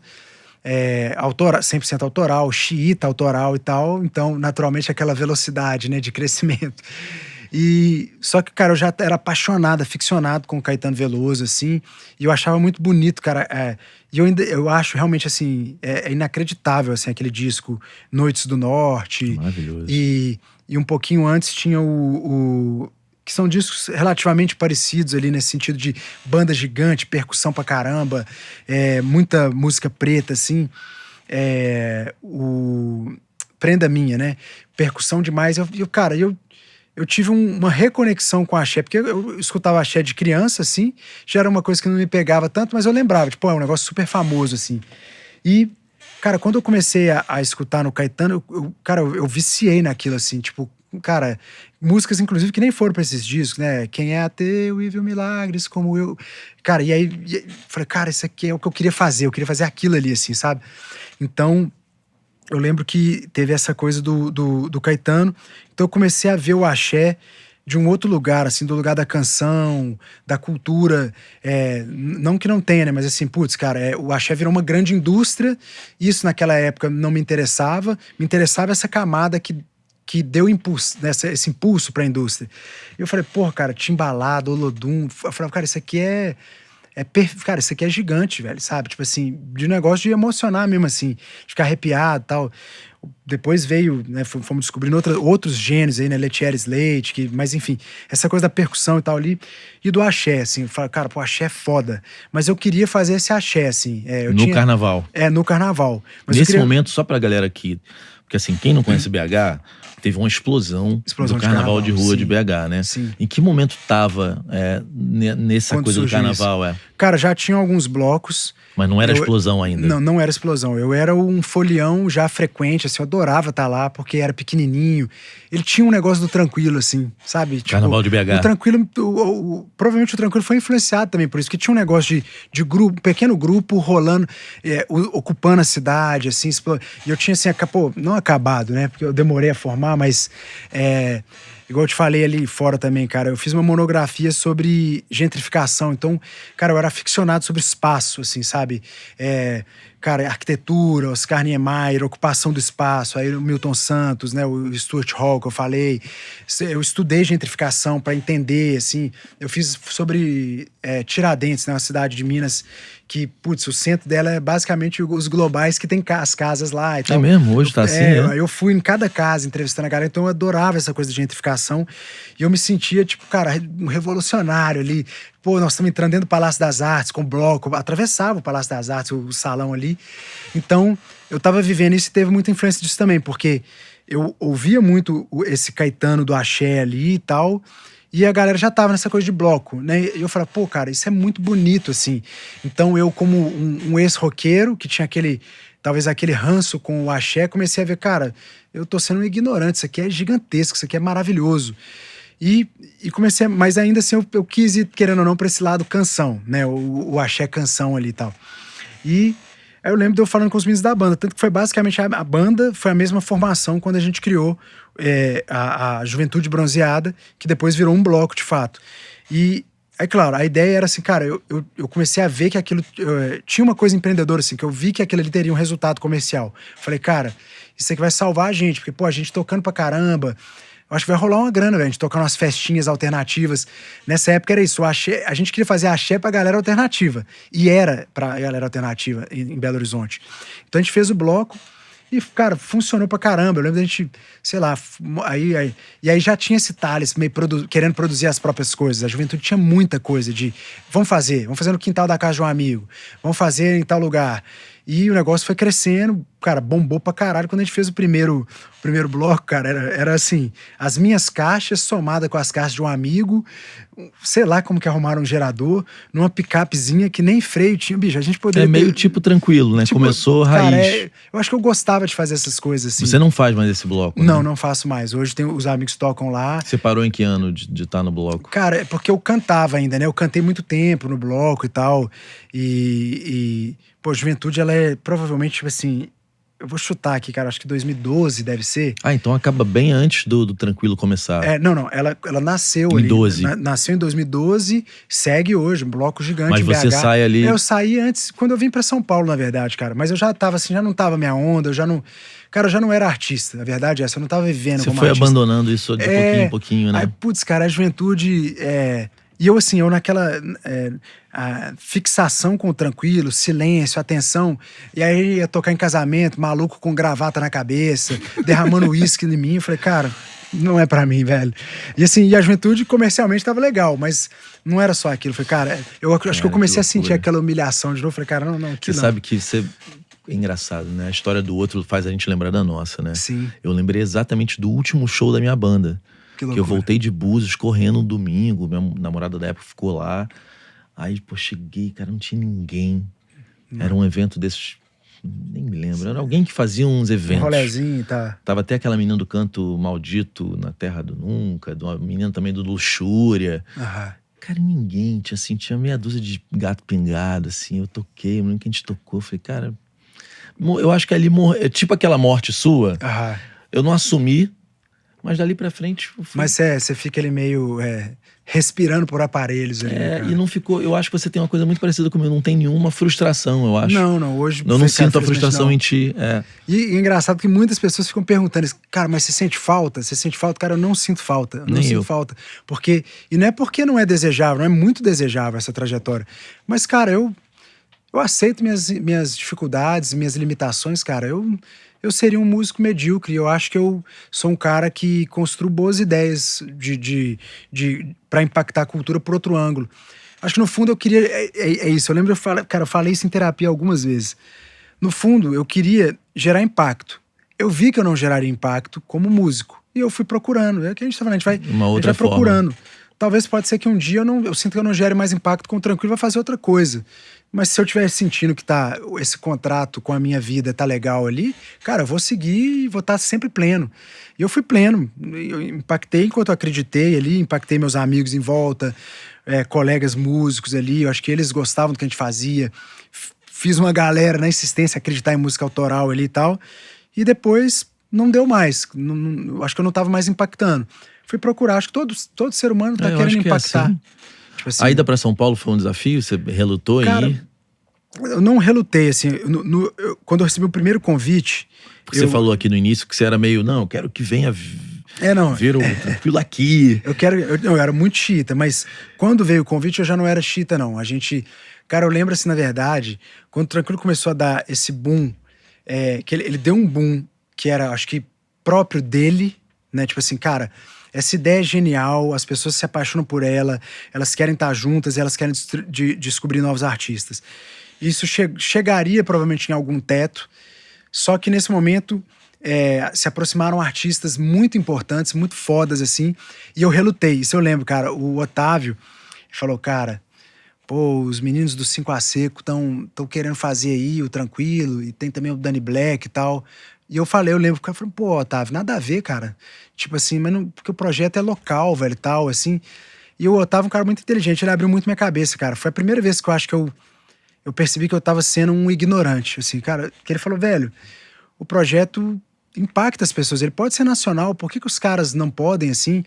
E ele, assim, não é que ele mega insistiu, mas ele teve que me mostrar um ângulo, assim, que eu não ia. Eu falei, cara, acho que não faz sentido. E você escutou, cara, você na hora meio reagiu mal? Não, eu escutei. Falei, cara, pô, acho que não tem a ver. Ele falou, cara, mas acho que seria legal. E aí ele me convenceu. Ele falou, cara, ele me convenceu. Eu falei, bicho, então vamos lá. Aí eu não lembro a ordem, assim, mas se foi o Dani primeiro, o Danny Black, ou se foi os Pedros depois, né? Pedro Viafra e Pedro Altério. Mas eu lembro que aí eles foram, assim... E eu lembro que o público ficou muito impressionado, assim, e eu vi que os caras tinham muitos fãs, assim. Mesmo cara, em Minas. Mesmo em Minas. E eu confesso que, assim, cara, várias ignorâncias mesmo. É o que eu falei, eu não tenho vergonha de assumir ignorância. Eu não acompanhava a música, a cena mais, já tinha um tempo. Principalmente quando eu comecei a fazer o Tranquilo. Eu virei um operador do negócio. Então, assim, eu falei, pô, que legal, velho. Realmente, talvez eu possa fazer um intercâmbio. Aí começou, a minha justificativa era assim, cara, aí eles vêm pra cá, aí de repente eu posso, deslocar uns artistas pra lá, mas eu passava vagamente, às vezes o Tranquilo existia lá, mas eu ainda tinha um pouquinho dessa coisa.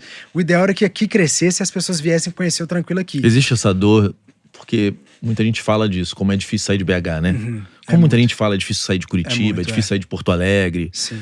Sempre foi muito Rio e São Paulo, né? E São Paulo, principalmente pra crescer.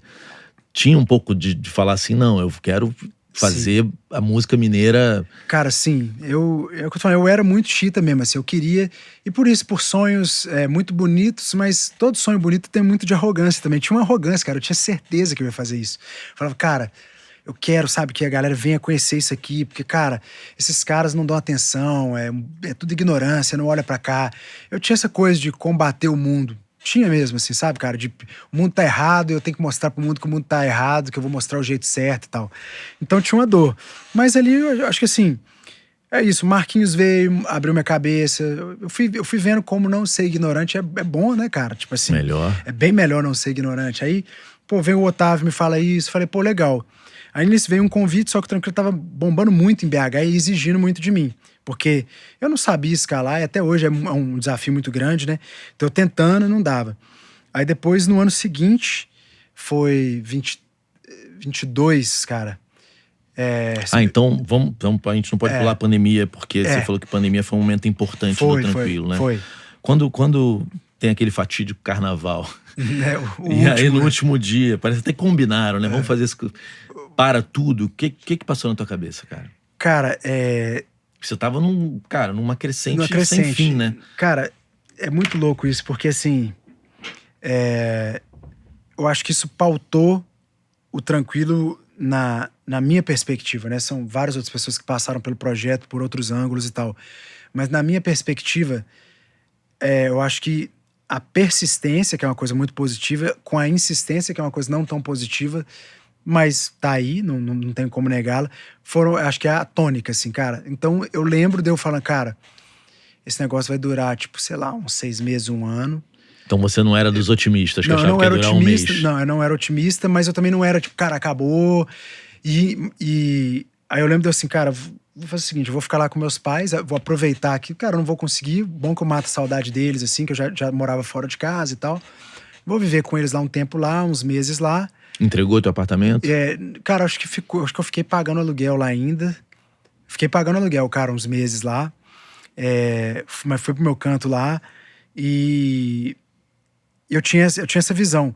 Mas eu tinha essa visão da persistência. Cara, que tipo assim, sei lá, com 20 dias de pandemia, eu já tava assim, cara, eu vou fazer alguma coisa, velho. Eu vou dar um jeito, sei lá, uma live. Aí você começou a assistir, vamos fazer live, vamos fazer não sei o quê. Como que a gente vai fazer, como que não vai fazer. Aí eu lembro que assim, cara, eu liguei pro Emílio, que é um parceiro, assim, que ajudou muito o projeto, um cara que colaborou muito com o projeto. Falei, cara, tive uma ideia, vamos fazer live, e assim, assado, e tava um momento bem radical, e ele tava com muito receio. Falei, não, cara, a gente faz só nós dois, ou tinha mais alguém, uma pessoa, não lembro. Ia ser eu, ele, o artista e alguém filmando, eu não lembro exatamente agora, mas era uma coisa assim, cara, a gente faz cada um num lado, a gente media com o negócio pra tal, tipo, o meu quintal era mais ou menos do tamanho aqui do estúdio, assim, vamos colocar assim, um pouco maior. Então, colocava o artista lá e tal, e começamos live, crua, bem crua mesmo. E, cara, foi bem legal, porque é o que eu te falei, isso forçou o Tranquilo a se digitalizar. Porque... Mais uma vez, algo acontece pela necessidade. É a vida gritando, cara, faz, não deixa de ser ignorante, cara, faz do jeito que eu tô te mostrando. Até ali aqui. Você nunca tinha feito nada no digital? Cara, era no meu Instagram, novamente, pura ignorância, porque é assim, nasceu assim, vamos continuar assim. Até que veio essa coisa da pandemia, a gente ia ter que fazer as lives, divulgar, e a galera queria começar a postar flyer, era isso, assim. Eu falei, cara, pô, meu Tranquilo é só stories, não é feed, não. Não, cara, mas por que não, tal? Eu falei, então beleza, eu cedia. Falei, então beleza, vamos lá. Aí nasceu... Você foi flexibilizando, né? Eu fui flexibilizando. E aí, quando veio o Instagram do Tranquilo e essas lives, cara, elas impulsionaram muito o projeto no digital, na minha visão, porque descolou do rolê do Thales e virou um projeto. ainda que caseiro, que feito na vontade ali, ele virou uma coisa que tinha um nome, é o Tranquilo. E, cara, se isso não fez ele crescer, isso permitiu que ele crescesse, né? Abriu a janela, vamos colocar assim. Então mais pessoas começaram a chegar. Cara, a gente tinha uma audiência legal, não audiências super relevantes, igual a galera conseguiu, mas tinha uma audiência, uma galera, aí a galera pagava um pouquinho no Pix, isso ajudava, a gente partia pro artista, partia pra gente. Mas assim, grana que não resolvia nada ali, mas eram conta-gotas assim, pra gente sentir que a gente tava fazendo alguma coisa e que tava, cara, putz, é uma mínima coisa entrando aqui. Isso fez ele ter essa lógica de negócio também, tipo, não perder essa lógica de negócio e essa coisa de, tipo assim, cara, tipo assim, o projeto ele lutou muito, cara. O tempo inteiro o projeto lutou pra sobreviver. Eu acho que essa é a tônica dele, sacou? Tipo, o negócio começa no quintal da casa de um camarada, vem fiscal. Cara, qualquer pessoa, qualquer não, né? Não sou, mas uma parte grande teria desistido, não sou talvez. Genial, assim, mas putz, cara, eu sou um cara persistente. Muita gente teria desistido. Vamos pra casas maiores. O projeto cresce. Vem pandemia, porra, cara, fudeu, o negócio autoral, já não dava grana antes, imagina agora, pandemia, ótimo momento pra você largar. Vamos fazer live, vamos fazer isso aqui. Ao longo da pandemia, daquele primeiro ano inteiro que não tinha nada, você fez live praticamente toda semana. Fizemos live, se não era a gente fez toda semana por um período, eu acho que a pandemia ela deu uma intensificada, a gente parou, e também ficou meio pesado. E quando começou a flexibilizar, cara, eu sempre fui tentando ter ideias. Aí a gente sorteava uma pessoa pra ir lá assistir. Cara, era bonito demais, velho. E chamava Arte Respira. Aí o cara chegava, aí era uma pessoa. Se ela tivesse morando junto com alguém, ela poderia ir como casal. Então iam os casais, cara, ir lá assistir um artista, 2 pessoas. Que lindo era, isso, assim, era muito bonito, muito poético a parada. Cara, assim, é legal lembrar, velho. A ideia é legal, cara. E isso, assim, a gente nunca desistiu da parada, cara. Nunca desistiu do Tranquilo. Eu ficava, cara, vamos. Ah, fudeu. Não, vamos tentar de outra forma. E foi. E aí, cara, acho que a gente foi muito premiado no pós-pandemia por conta disso, porque chegou ali tinha aquela vontade represada, o projeto, modéstia à parte, é foda, eu como artista não era, mas o projeto é foda. E, cara, a galera começou a vir muito, 300, 350, 400, 500 pessoas. Cara, o Tranquilo virou um negócio, assim, maluco, assim, muito gostoso até um certo ponto. Nesse momento também começa a se deformar, a gente não vê, eu não era um cara de negócios pra reparar isso, tava nem aí pra isso, eu tava, sei lá, cara, emocionado, feliz de com o ver negócio. aquilo funcionando, né? Cara. Porque o pós-pandemia era uma demanda reprimida, né, cara? Uhum. E o teu projeto tinha essa coisa de senso de comunidade, então as pessoas queriam estar juntas, né? Queriam estar juntas, cara, então, muito assim. Cara, e eu acho que ninguém esperava que isso fosse acontecer. Não. Porque até no show business mais macro, né? O Encontro do Titãs, todos esses festivais bombados, Rock in Rio, todo mundo querendo estar junto, desesperado pra estar junto, né? Quando o primeiro foi já o primeiro pós-pandemia... Cara, o primeiro voltou gigante, assim, tipo, eu lembro num quintal de Santa Teresa, na casa de umas amigas lá, cara, eu lembro, assim, tipo, já com uma estruturinha, tinha foto e tal, lotado, assim, sabe? Tipo, lotando rápido. Cara, ele ficava sempre muitas pessoas pra fora, muitas.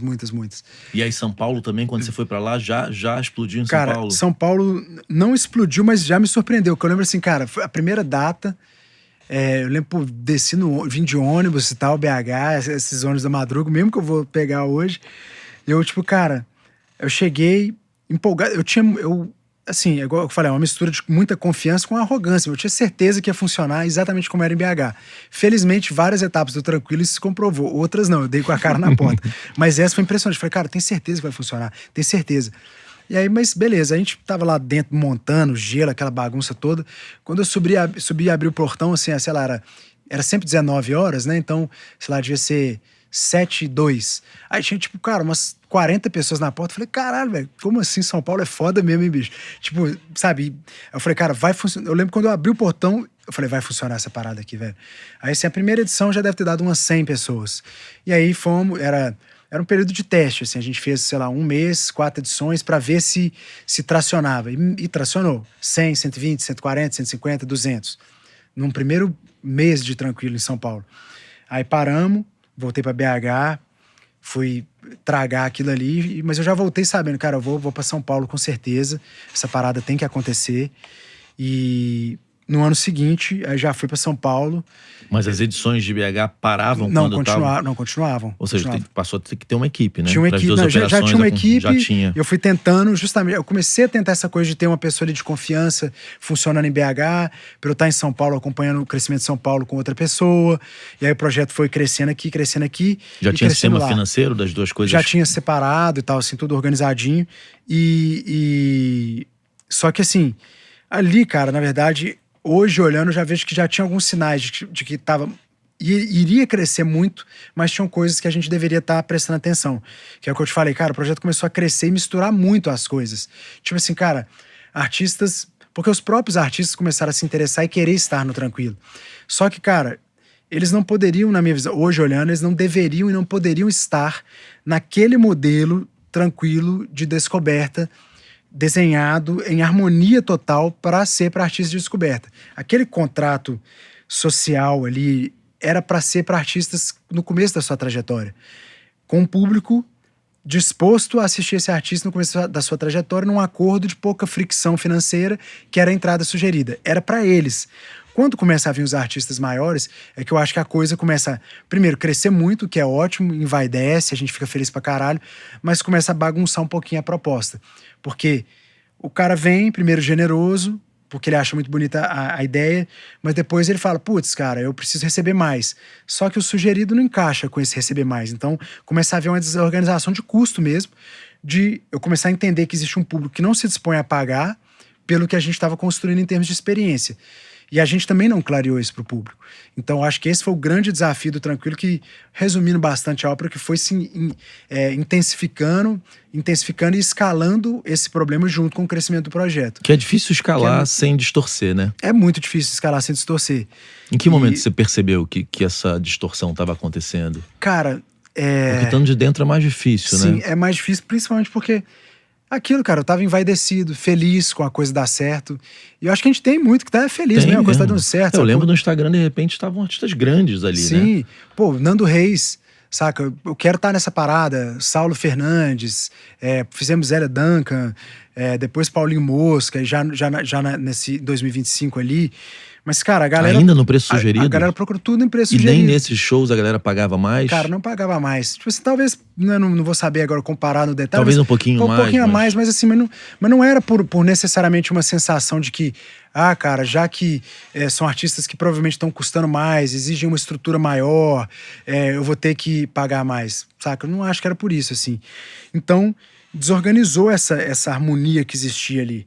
Então, acho que é esse processo que levou ao fim do projeto, acho que um fim necessário, e da gente dificilmente resistindo, né? Eu ainda era o cara resistente, querendo fazer a coisa funcionar, e tipo assim, cara, conta não fechando, sabe, desgaste, porque, né, tudo aquilo ali que começa a se apertar, começa a ter desgaste. Falei, cara, chegou um ponto que eu lembro assim, eu falei com você do Vedanta ali fora, né, cara, eu falei, cara, eu já tava tendo contato com isso, eu comecei assim a dar umas meditadas, refletir, aí teve um dia que eu dormi e falei, cara, eu não preciso do Tranquilo para eu ser feliz, não, cara. Tipo assim, eu posso fazer qualquer outra coisa. E aí, quando eu coloquei o Tranquilo nesse lugar de mais leve, de menos peso, eu falei, cara, o projeto precisa acabar. Se for virar uma outra coisa, se eu for retransformar isso em outra parada, um festival... Você não viu uma solução sem uma pausa? Uma empresa de comunicação, cara, ele tinha que acabar. Não era nem pausa. Eu falei, ele tinha que acabar, assim. Porque, cara, acho que pausa... Não, quando eu falei é que às vezes a gente leva um tempo pra chegar a certas constatações, né? Sim. Se você tivesse continuado, você não teria chegado nas conclusões que você chegou. Não teria, com certeza, cara. Com certeza não, assim, porque essa meditação, ela me levou, assim, que a necessidade dele acabar. Eu falei, cara, isso aqui tem que acabar, isso não tá saudável e, cara, eu não preciso disso. Precisar, não preciso.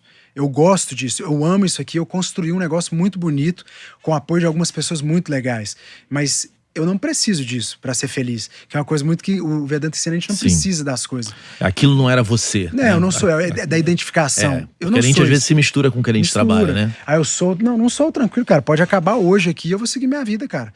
Mas é muito bonito e é muito especial. Aí eu comecei a olhar por esse lado, cara, mas também é muito bonito e é muito especial.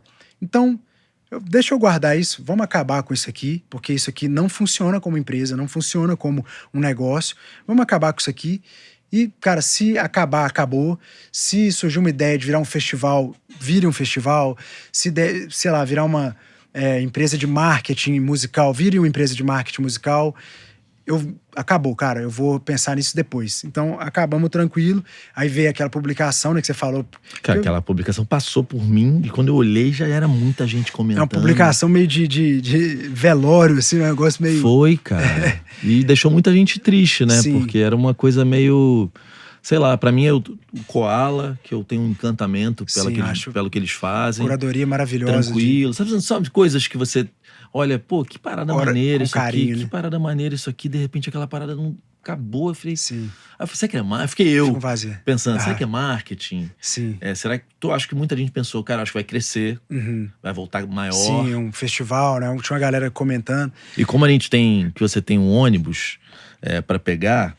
Eu queria falar um pouco desse renascimento e dos ajustes. Claro, né? Porque é bem isso. Como quanto tempo depois voltou? Assim, quanto tempo demorou pro Thales olhar pra isso e falar, não, tem uma solução? Sim. Bicho, eu fiquei provavelmente uns meses ali, eu não vou lembrar, 2 meses, assim, tipo, só luto mesmo. E aí, falei, cara, não, tem uma coisa aqui que eu construí, é um ativo muito bonito, é uma marca que, cara, sinceramente, né, as pessoas podem discordar. Eu acho que nos últimos anos não tem uma outra marca que fez tanto para artistas em início de trajetória. É claro que a gente não cuidou de todos, daqui a pouco vai alguém me dar uma porrada aí, porque eu não toquei e tal. É claro que a gente não daria conta de todos, nós não somos prefeitura, estado, sabe? Mas dentro né, no alcance das nossas pernas, cara, pô, tranquilo, passaram mais de 2.000 artistas. Foram mais de 2.000? Mais de 2.000 artistas, cara, e artistas sem grande retorno comercial, tendo oportunidade ali de tocar para audiências atentas, que a gente educou com carinho, com empenho também, com insistência, sacou? Então, assim, falei, cara, algo de bonito nisso aqui. Aí comecei a pensar coisas. O que o Marquinhos falou? Cara, o Marquinhos, deixa eu lembrar o que ele falou, cara. Quando você parou e nesse processo de... cara, eu não vou lembrar exatamente, assim, mas a gente conversou algumas vezes, cara, assim, tipo de modelo. Falei, pô, Marquinhos, eu acho que eu levava muito assim, cara, tive uma ideia, tô pensando em, sei lá, virar um grande festival, aí eu faço algumas coisas ramificadas. Ele, pô, faz sentido, tenta isso. Eram uns papos assim. Mas eu lembro que eu já comecei... eu foquei muito no diagnóstico, cara. Eu fiquei assim, cara, o que aconteceu com essa parada aqui, cara? Onde que eu errei? Onde que as pessoas ao meu redor erraram? Um negócio que assim tava, cara, voando e ele se desorganizou, principalmente financeiramente, né? Então eu falei, pô, cara, foi muito nisso. Então eu foquei muito em diagnóstico. Então eu fui trocar ideia, cara. Eu ouvi as pessoas, igual eu te falei, pô, comecei a consultar a galera da comunidade. Aí eu comecei a consultar eles sistematicamente, gerar enquetes, mandar informes lá, cara, o que você mais ama no Tranquilo? O que você não gostava no Tranquilo? Pra entender. Que aí volta um pouquinho naquilo, a gente falou muito de Seth Godin, assim, foi um grande guia pra mim nesse momento. E aí eu lembro um pouco da publicação, que é uma coisa importante, que é o seguinte, velho. Muita gente, cara, muitas pessoas ficaram muito tristes, mas algumas ficaram felizes. E é bom. Tinha isso? Tinha, né? Algumas ficaram felizes, né? Muitas pessoas celebraram. Elas sabem, muitas pessoas celebraram o fim do Tranquilo. Isso é bom, cara, porque assim, isso me causou, obviamente, uma dor, mas me causou uma coisa assim, velho, o Tranquilo não é pra todo mundo. E ele não precisa ser pra todo mundo. E isso não é um gesto excludente, não. É um gesto de consciência, que, por exemplo, você falou muito bem, o Koala tem isso, assim. E eu sinto que o Tranquilo não teve isso. O Tranquilo ele meio que tentou ser tudo, tentou agradar todo mundo. Cara, o Tranquilo fez muito pra muito artista, pra muito agente. Cara, teve agente que trouxe 12 artistas pro Tranquilo. Tem artista aí fazendo coisas gigantescas e o cara descendo a lenha no projeto. Assim, cara, você não cospe no prato que você comeu, sobretudo o prato que você comeu 12 vezes, 13, 15 vezes, tem algo de incoerente com você. E eu falei, cara, eu não quero ter que gastar minha energia dialogando com detratores, assim. A gente precisa ouvir, entender, claro, né, ser autocrítico. Pô, tem coisas que são importantes que as pessoas estão falando. Mas eu falei, cara, mas tem uma legião de pessoas que entende o projeto e ama ele. É porque o hater você não pode dar ouvido. Porque quando Sim. Cresce um pouco, tem hater. Qualquer coisa que cresce minimamente, né? Colocou a cabeça pra fora do colchão, já tem alguém, da coberta, já tem alguém te dando um tapa ali. E a gente no início sofre em escutar cara, essas pessoas falando, né? Sim, porque... cara, é o poder delas, né? O poder é machucar. Então, assim, e eu me machuquei, cara, me senti mal, assim, quando eu via, mas ali eu já tava meio que assim, cara, eu não vou ficar vendo, não, então eu não ficava olhando tanto, não. Volta e meia, alguém me mandava, ó, fulano falou, ciclana falou, eu falei, cara, tudo certo, e até porque as pessoas têm as próprias dores também, e enfim, cara, e o projeto não é perfeito mesmo, errou muito, e vai errar de novo, e eu vou estar lá com a cara, sabe, dando a cara a tapa de novo, que eu vou errar porque eu vou tentar fazer de novo, cara. Se acabar o Tranquilo, eu vou fazer outro, tá tudo certo. Eu não tenho medo de errar, velho. Desse raio-x aí, qual foi o maior erro apontado pela comunidade? Cara, incrivelmente...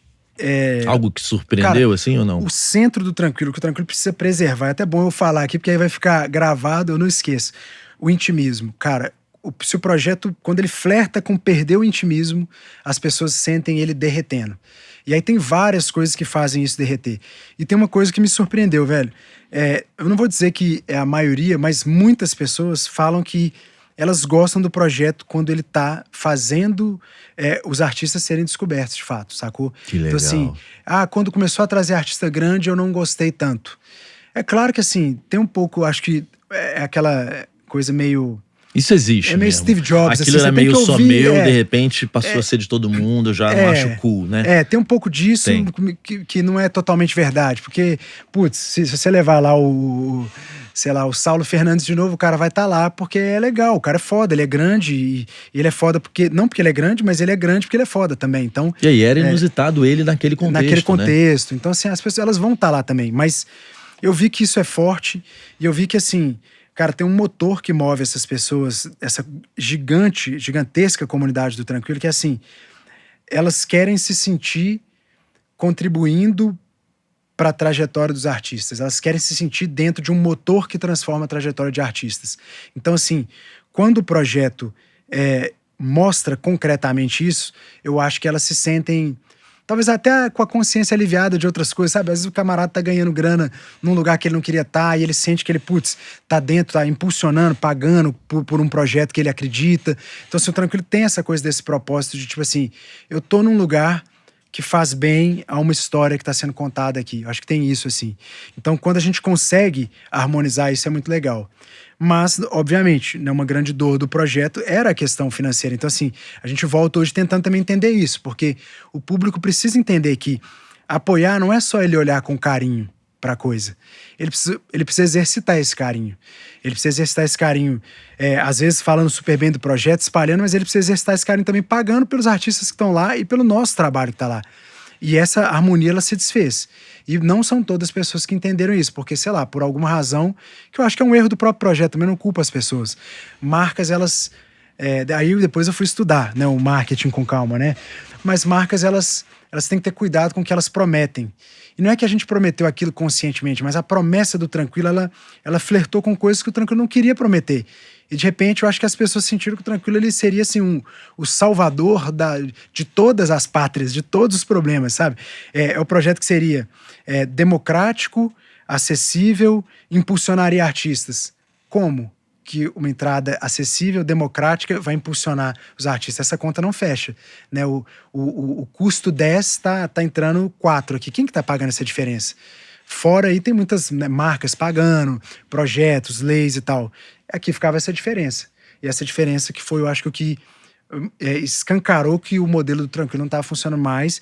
E a gente volta agora organizando esses produtos, tentando clarear isso para as pessoas. Cara, tipo assim, quando você tá num rolê de entrada, talvez sim a gente consiga operar num custo mais baixo. Mas quando você vai assistir um artista que já passou por alguns festivais, um cara que já construiu uma trajetória, ele tem uma expectativa diferente do projeto. E a gente precisa tentar acompanhar isso. E vocês juntos. Na verdade, é um ecossistema. Todo mundo tem que acompanhar isso.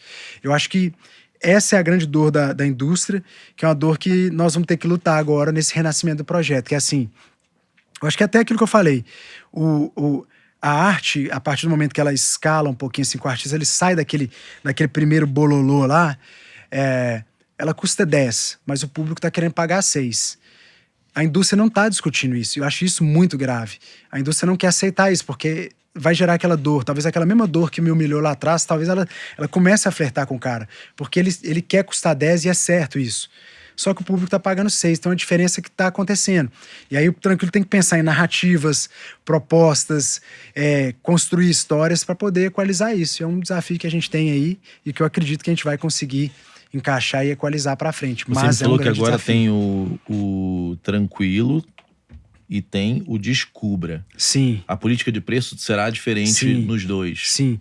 Qual que é a minha ideia, cara? A gente tá pensando como um ecossistema mesmo de produtos. Então, assim, uma coisa que um Tranquilo, o Descubra seria um flerte direto com o Tranquilo tradicional, que eu acho que a gente conseguiu um movimento muito bonito de descoberta e ele, cara, esse movimento ele é necessário, sabe? Tipo assim, e você vê que é difícil, cara, porque outras pessoas flertaram com isso, tentaram e não conseguem porque é muito difícil. E eu não sei se nós vamos conseguir, mas eu acredito muito na minha persistência, na convicção. Então, assim, reharmonizar, reencontrar o lugar desse Tranquilo que descobre novos artistas, que será o Descubra. Vai ser vai ser o Tranquilo, pequenininho Descubra, ou vão ser coisas separadas mesmo? Como assim? As marcas vão estar juntas? Tranquilo, Sim. edição Descubra. Dentro do Tranquilo, sim. É um tipo de edição, O Descubra, provavelmente alguma coisa igual era, recorrente, baixa fricção, uma entrada sugerida, ou então um valor mais acessível mesmo, justamente para o quê? Baixar a guarda do público para descobrir novos artistas. Então, assim, a gente tem que encontrar essa harmonia de novo e é atrás dela que eu vou, com esse movimento. O Tranquilo apresenta uma coisa que a gente já começou a fazer, estamos com algumas turnês marcadas nas cidades que o projeto está presente hoje, com artistas que já figuram em grandes festivais, já conseguem ali colocar a cara no sol, tem um trabalho bonito, já reconhecido, mas que também estão construindo audiência. Então eles têm que se somar à força do Tranquilo para, de forma mais sustentável e mais potente mesmo, circular no Brasil ao invés de circular sozinho. Basicamente essa é a ideia. E, futuramente, eu tenho algumas outras ideias aí de construir umas coisas mais malucas, um Tranquilo, umas experiências mesmo de Tranquilo com, enfim, gastronomia, e aí é uma imersão mesmo, assim, e que sejam, provavelmente, produtos até menores. Então, assim, é até legal, porque quando a gente encerrou, a galera achou que a gente ia flertar com o festival, até eu, em algum momento, achei. Depois falei, cara, posso, né, como eu falo, morder a língua depois. Mas, hoje, eu vejo o Tranquilo correndo da direção de festival. Tranquilo correndo vai na do contramão. ruído, né? Correndo do ruído, cara. Exatamente. O Tranquilo é o lugar do silêncio. Já pensou em tirar o celular? Porque... Proibir o celular, né? Não, é porque nessa minha última viagem para Austin, em alguns lugares, não foi num, nem dois, nem três, tinha uma bolsinha pra você guardar. com um locker, que é um negócio que o cara bota e te dá. Uhum. Você não consegue abrir aquilo, na saída ele só abre e você devolve a bolsinha. Devolve pra ele. E, eu acho uma ótima ideia. Os primeiros 5 minutos foi desesperador, porque... Mas daqui a pouco você tá olhando pro que você foi olhar, né? Sim. E eu achei a solução fácil, porque é uma bolsinha com... Ela se trava, né? Trava, aí na saída o cara vai lá e destrava. Aí você fica com a bolsinha. Cara, talvez seja uma coisa que possa trazer uma experiência, porque ninguém tá acostumado mais, Ótima ideia, cara. Eu acho ótima ideia. É esse tipo de coisa que tem que conectar com o Tranquilo, sacou? Tipo assim, cara, é mais isso do que... tá num grande palcão, estádio e tal. Entendo essa trajetória, que ela é muito necessária também, né? A gente... É o que eu tava acabando de falar, né? O artista, ele precisa disso também. Mas eu acho que o Tranquilo, ele vai precisar encontrar o lugar dele. São os nãos que eu falei. Cara, o principal, 2 meses ali depois de que o Tranquilo tinha acabado, que eu comecei a pensar, eu falei, cara, quais são os nãos que eu vou dizer, bicho? Eu tenho que começar a dizer não, velho. Tranquilo, não vai ser isso, não vai ser isso.